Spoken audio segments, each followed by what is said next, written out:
People in LA are still in the hospital after a car drove into them outside of a nightclub. The LAPD says 24 people were hospitalized, including the driver who was attacked after the crash. ABC's Dave Packer has the details. Investigators poring over evidence following the horrific scene early Saturday morning in Los Angeles. Police say the driver of this gray Nissan rammed his car into a crowd outside of a club in East Hollywood around closing time at 2 a.m. Victims down from Santa Monica, Vermont.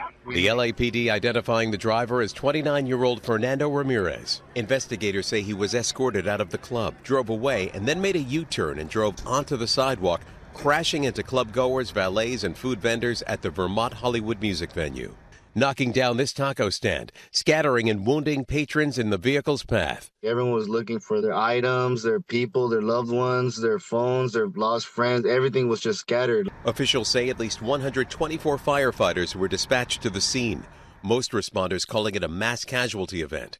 The LA Fire Department says most of the victims were women. We saw a large number of traumatic injuries. So these are injuries that are associated with being struck by a vehicle. So we had broken bones, we had soft tissue injuries, and they're all varying levels of traumatic injuries. After the crash, bystanders dragged the driver out of the vehicle and attacked him. Police say at one point the driver was shot.